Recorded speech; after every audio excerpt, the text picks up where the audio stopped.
And atheism itself fails to be consistent with the evidence that's all around us. As Romans 1 talks about, we have no excuse not to believe that there's a creator because God has given every person proof in the things that have been made.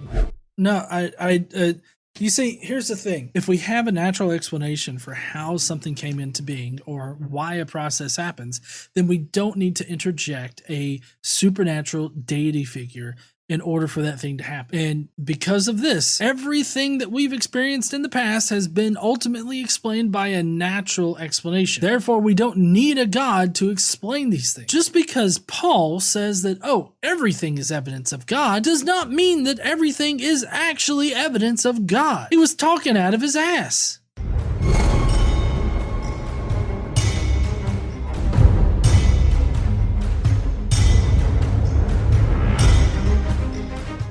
Absolutely. Well, John, what are some of the other things that all atheists most atheists believe? Because I think there's some things that you are actually quite interested in yourself about the idea of rationality. Where did rationality come from? If there's Christians believe that God is the Logos. Jesus is called the Logos. We're created in God's image, therefore we should be logical. Wait a second. Did this motherfucker just say that God is logical, so therefore we're logical? I mean, it just sanity check, honey. Is that what this motherfucker said? Maybe I'm hallucinating this bullshit. Hold on, let's go back and listen. Christians believe that God is the Logos. Jesus is called the Logos. We're created in God's image, therefore we should be logical. If we're created in God's image, we should be logical because Jesus is called the Logos. So they're mixing up the terms here between psychology and religion. Them saying that God is logical, therefore we have to be logical, is really missing out on how illogical their God actually is. He gets irrationally mad over just using the wrong kind of fire to light your incense. He specifically requests how bedazzled his ark is so that he can fuck himself on it, but yet he can't say don't own slaves or don't rape kids or anybody. Also, how logical is it that God, the all-powerful being of this fucking universe that could create everything at the snap of a fucking finger, but yet iron chariots kick his ass? The Bible's very illogical, and considering you're creationist, I'm guessing that you take in a very inerrant view of the Bible. Your God is not logical. Also, as far as rationality goes, it requires a mind to be rational about something. It's something that is an emergent property of a central nervous system that once it's become complex enough. You see, rationality, or the ability to be rational, exists whether or not a God exists. That's just how our minds work. That's how our minds work, as well as other sentient, semi-sentient creatures on this planet work. If we're the rearranged pond scum, or as Darwin said, his brain's just an evolved monkey brain, why should he trust his own thoughts if it's just evolved monkey brain thoughts? Yeah. That is something that science has acknowledged for the longest time. As far as like a scientist goes, we've acknowledged how flawed our own brains are, and we've even worked that into the scientific method. We have known that our brains are not all that trustworthy when it comes to certain things. But see, the problem is that they have to have absolute trust in their brain. I don't understand why they would have absolute trust in their brains or anything like that, because it would make sense if our brains could absolutely be trusted to allow us to experience the universe as it actually happens. If, and only if, we just simply experience things and we were never wrong. Like that's what it seems like to me with this particular argument. Considering that our brains aren't 100% trustworthy, that means that we can be wrong. So if they are 100% trustworthy, that means we shouldn't be wrong about things. Other than KC, everybody is wrong at some point in their life. But this doesn't cause a problem for atheists, nor does it cause a problem for evolution or scientists in general. And this is a problem that C.S. Lewis recognized, and you're right, I've written about it some myself, that why in an evolutionary universe would you expect human beings to emerge that have this capacity for reason if ultimately everything that's going on in our brains boils down to the laws of physics and chemistry, non-rational processes, if you will, then where does rationality come in? Why do they even call themselves free thinkers? Because of the atoms in their brain are obeying the fixed laws of chemistry. They can't help what they think. They're not really free thinkers under their own belief system. Yeah. To be a free thinker doesn't mean that you can just think whatever in the fuck you want to think. It doesn't mean that. To brandish the label of free thinker or whatnot just means that you're not restricted by like a religion or a doctrine or something like that, or a cult. These two guys seem to just simply not even understand the conversation that they're having because they don't even understand the words that they're using. It's so weird for me to hear because it's like, oh, well, if our brains are just chemistry, where does rationality come from? These are processes that our complex nervous systems can go through. It's not so much an inherent quality. If being reasonable, rational, and logical were inherent qualities to a mind, it kind of seems like everybody would be reasonable, rational, and logical, but that's not what we see. These are processes that our brains go through. People can be irrational and unreasonable and illogical because of the fact that our brains aren't so statically defined as they want them to be. And the rejoinder, of course, typically is that, well, can't natural selection favor those with slightly, better powers of reasoning and so forth, and eventually give you something like the human mind? But I think the problem is there that natural selection really is differential reproduction. It selects for reproductive success. I mean, you could think something really stupid and illogical and untrue if you leave more offspring because of that belief. That's what natural selection will tell you. Yeah, it's going to favor as many evolutionists themselves have pointed out, it's going to favor behaviors. It's not trying to favor truth per se, and those don't necessarily coincide. You could have the right behaviors even if you believe something that's radically false. Right. None of this has anything to do with atheism, so I don't even know why. I mean, it's links to resources in the description. Oh my God. It's just a bunch of creationist bullshit. I get the feeling they don't understand what natural selection is. They wouldn't be talking about natural selection as if it's some kind of way to the truth of reality. I mean, natural selection's a process. Of course, it's going to select for quote unquote behaviors or other different qualities of an organism that allow it to survive. It's not about getting to the truth of reality. It's about survival, you dipshits. Well, here's a problem for them is that if they believe even religious thinking is the part of evolution, they're admitting under their own position that illogical things like religion can be the result of selection. Therefore, they undermine their own belief system that selection produces logic or truth. Yeah. Who fucking says that evolution produces logic or truth? Who is making this argument? I don't know a single fucking person that is. I don't know why they have to speak about these things as if they're related to atheism. None of this shit relates to atheism. That's not even how natural selection has been proposed or even works. Nobody is simply making these claims. By their own attacks on religion as being an evolved phenomenon. Yes, you often find this when it suits their own purposes. They will admit that, essentially, that natural selection can favor things that they think are radically false, like Christianity. So where they draw the line? Is it only evolution that's exempt from this belief that somehow random processes can produce a true belief system like evolution, they think? Oh, yeah, okay. I think he just said that evolution's a belief system. It's fucking not. It's a scientific theory that's supported by mountains of evidence. The only kind of evidence that you guys have for your weird-ass creationism idea is a book, the Bible. Well, okay, I'll give you, it's 66 books in the Bible, but really for creationism, you're only concerned with like maybe the first book. Yeah, definitely just the first book. That's the only thing that you're fucking relying on there for your weird ass creationism ideas. So just one book, Genesis. That's it. That's all you got for your idea. We've got mountains of evidence. So good luck. By the way, evolution is a fact. Bitches. Well, another area that we could talk about is morality. Atheists oftentimes make pronouncements about moral issues as well, don't they? Well, they do sometimes, and I think there's a pitfall for people. Wait a second. Why does he have a lower third that says some atheists want morality?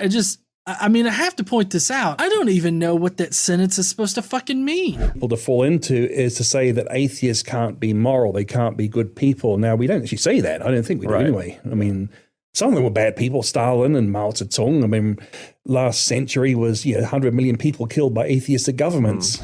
So for this particular point, he's talking about state atheism, which is radically different than atheism. State atheism as employed by like Mao and Pol Pot and everybody like that. That's really, really different, because what they were doing was they were replacing religion with the state. And so people basically had to worship the state like a religion. And it was called state atheism. That's radically different than atheism as it exists now in the current conversation with just general people. We're not looking to enforce state atheism on anybody.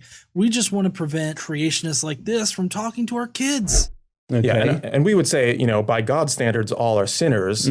But the idea is we're not claiming that every atheist, can't do something nice like give to charity or, adopt a puppy. Or some atheists have wondered, where are the atheist charities? Well, true. Some atheists have actually said that. You look on our website, you can find that where they're complaining about a lack of atheist charities. Yeah. Well, talk yourself. No, I agree. There's not a lack of atheist charities. He also put up a list of all the charities that he could find, considering the fact that the atheist population in America, at least, is significantly lower than the religious population.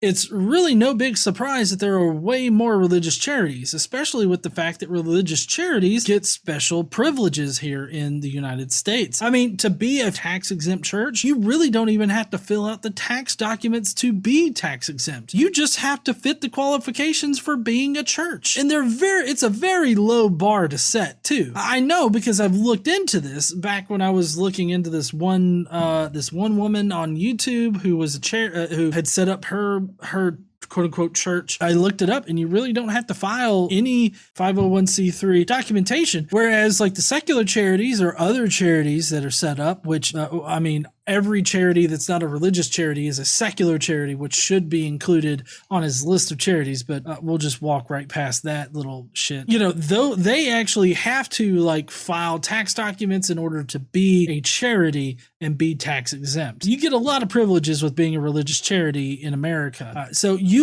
trying to list out how there's not a lot of charities is not a convincing argument whatsoever for anything. But the main argument that we're going to emphasize here is this idea, not that atheists can't do good moral things, but the problem is, what's the foundation for morality in their own system? Can atheism provide the resources to give you an objective right and wrong? Who cares? Who cares what the foundation is for somebody to do things? What fucking difference does it make? If they're doing something good, why do you care what they believe underneath? Why does it matter? I don't know, honey. I don't think that it does matter, but they're trying to make it matter is the point. Because they have to have something, which is really weird. That's what I don't understand. We do good shit without any idea that we're going to get a reward for it, or any idea that if we don't do it, we're going to be punished for it. Have that. We don't need that because we're fucking decent. Yes, honey, we are fucking decent. Sorry. Just to put it quite bluntly here, most atheists don't believe in an absolute foundation. I don't see how you can get to an absolute foundation. You can be objective about your moral foundation, but ultimately we are the ones that determine our own morality. Now, we do have help from outside influences like parents, the society that we live in, the time in which we live in. So we have outside influences that help shape our moral foundation, but moral foundations are created by a mind with a complex enough central nervous system. I mean, in case you're thinking that's just Christians setting up straw men from evolutionists, in fact, you can go to plenty of evolutionists who will say the same sort of thing, right? Yeah. What I find is they sort of talk out of both sides of their mouth. People like Richard Dawkins will say, on the one hand, well, he has all these strong statements about immoral things going on. Or creations of child abusers, basically. It's mental child abuse. That's right. And he critiques the God of the Old Testament for supposedly being immoral and these sorts of things. So he seems to think there really is, there are things that are truly right and truly wrong on the one hand.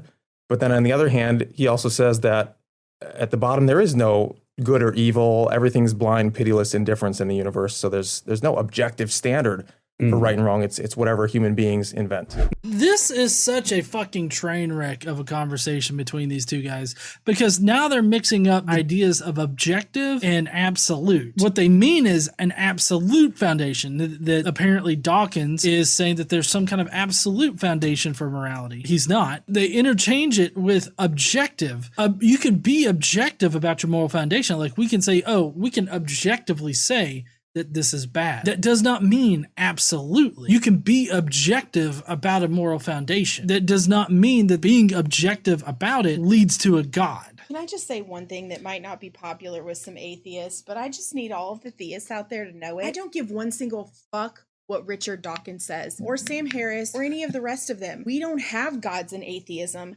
They ain't it.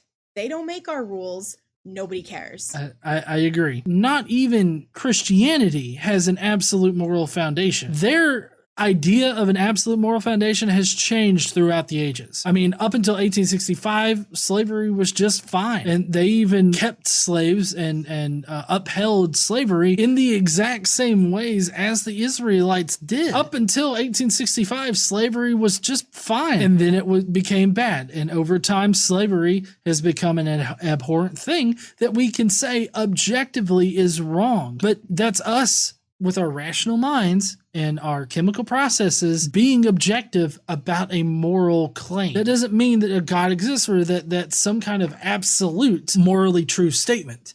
It's just we're being objective about it. We're stepping outside of our position on it and objectively saying that that's bad. You can be objective about it, but you can't be absolute about it. That's the thing. My point is, though, is that even within Christianity, you don't have an absolute moral foundation. You have a foundation that changes, and it changes after society changes. After something has become normalized in society, that's when Christianity changes. So they don't ever lead, the changes. They always trail right behind them. Which, mind you, presumably Adolf Hitler's a result of natural selection too. So why is he wrong and, say, Mother Teresa right? Yeah. Okay, so for one thing, we had a whole war about how Hitler was fucking wrong. Also, Godwin's Law. And then third, Mother Teresa was kind of a shitty person. What is this? This is 2 rooms with 50 to 60 men in one, 50 to 60 women in another. They're dying. They're not being given a great deal of medical care. They're not being given painkillers really beyond aspirin and maybe, if you're lucky, some Brufen or something for the sort of pain that goes with terminal cancer and the things that they were dying of. That we will never allow in this country a single abortion. And no contraceptives. What Mother Teresa has done is she has accepted implicitly the idea that there's nothing much you can do for the poor except take them off the streets and, look after them. You cannot change their attitudes. You cannot make them feel that they have an ability, they may even have the means to improve and change their lives. She's not bothered with that agenda. She's only bothered with the agenda of trying to rescue their souls and make them a bit better before they go on to the eternal life. I think that Mother Teresa was a horrible human being, just like I think that Hitler was a horrible piece of shit. And I'm using my own subjective moral foundation in order to judge that. But also, he can't sit there and shit talk Hitler, especially with all of the very Christian-y things he said, both leading up to his takeover of Germany and on into his dictatorship in Germany. He was very much a Christian. Now, it might not be the type of Christianity that Christians associate with now, or anything like that, but it definitely was Hitler sucking Jesus' dick. He definitely did that. So you can't just sit there and act like you're totally divorced from this idea of Hitler. Hitler was not an atheist, which I feel like that's what he would probably say, is that Hitler was an atheist. As far as morality goes, though, you have to understand, if you read the Old Testament, the Israelites are just like 6th century BCE Nazis. Essentially, they went in, they killed tons of people, men, women, children, innocent people. They enslaved people. You'd be hard-pressed to make a cogent argument that differentiates Hitler from the Israelites in the Old Testament. You find that you'd be hard-pressed to make that kind of argument. Yeah, so there's a gaping inconsistency here where on the one hand, they're trying to affirm that there really are right and wrong things in the world, like when they themselves are, when something evil is committed against them, or when they see injustice in the world, they think, oh, this is wrong.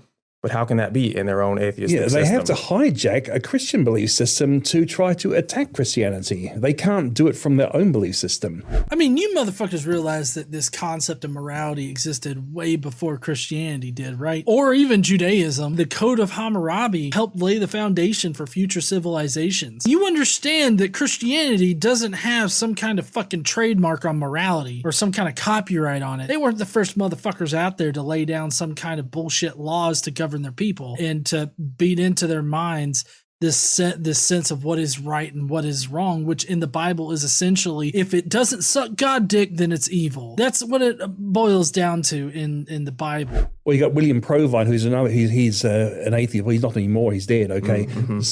Now again, Provine, like Dawkins, uses evolution to push atheism, but he said what Darwinism mean is no God, but also no ultimate foundation for ethics, which means there's no ultimate right or wrong. He says so. Yeah. And no ultimate meaning in life, so you wonder why he bother getting out of bed in the morning. Yeah. And he said no free will for humans either, which means he couldn't help saying that.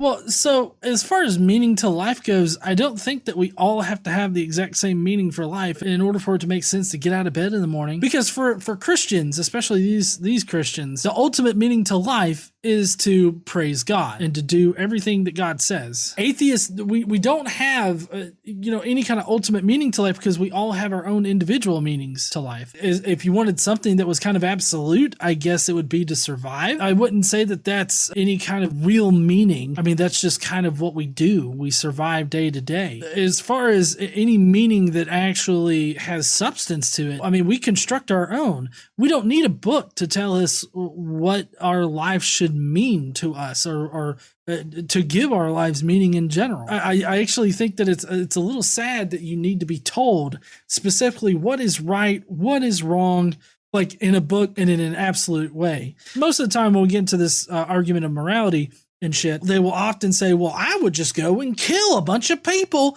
if I didn't have God telling me that was bad. And I'm just sitting there like, where in the fuck in the Bible does it tell you not to go and just murder a bunch of people? Like, yeah, you got that one thing in the 10 Commandments that just said, hey, don't go and murder your neighbor. But you could definitely go and kill a whole bunch of foreigners and you'd just be perfectly fine. Like, you could go up to Canada and you could just slaughter a bunch of Canucks. According to the Bible, that would be fine because it's a different nation. I mean, you can use the Bible literally to justify any moral position that you want to. Plenty of people have done that. So really, Jono, this goes back to the basic idea of the difference in worldview. We have the Christian worldview on the one hand that positively affirms that there is a God. Yeah. And atheism by the historical definition that affirms that no God exists. And this leads to a lot of other differences in our worldview. Oh, but does it come down, did things make themselves or do they need a maker? That's basically what it down to. The atheists believe that things made themselves, basically, or came into being without any cause whatsoever. Yeah. No, that's not what, again, you're extending atheism into an area that atheism simply doesn't touch on. I mean, we can discuss how things came to be, but even then, the way that you've described it here is not what we say. That's not what science says. The nothing that the universe popped into existence out of wasn't really nothing. There was still an electrical charge there. So this idea of nothing that you have is just nonsensical in this particular conversation. And atheism itself fails to be consistent with the evidence that's all around us. As Romans 1 talks about, we have no excuse not to believe that there's a creator because God has given every person proof in the things that have been made. No, you see, here's the thing. If we have a natural explanation for how something came into being or why a process happens, then we don't need to interject a supernatural deity figure in order for that thing to happen. And because of this, everything that we've experienced in the past has been ultimately explained by a natural explanation. Therefore, we don't need a God to explain these things. Just because Paul says that, everything is evidence of God, does not mean that everything is actually evidence of God. He was talking out of his ass. It always frustrates me when creationists specifically are like, well, everything is evidence for God. trees. Look at the trees. Or look at anything fucking else, and it's apparently evidence of God. If I can explain to you how shit happens naturally, that means I don't need a God in order to explain it. The simplest process that I can think of to use as an example is rain. Does God cause it to rain? Yes. Yes. If you think God causes it to rain, can you do a rain dance? If you wiggle your dick and twerk your ass just right, is God going to get happy with you and cause it to rain? Yeah. If a simple process like rain that we completely understand does not need a God, then why is God the ultimate reason for that process happening? Hurricanes need gay people to exist? Really appreciate you guys, but if you will, leave a like on this video. Just go ahead and smash that like button, and be sure to subscribe if you're not already subscribed. Like I said, appreciate you guys being here. Leave me a comment too. Oh, that's what I meant to say. Leave me a comment. That really helps me out in the algorithm. And otherwise, I guess I'll see you heathens later. Don't forget to stand up and use your voice.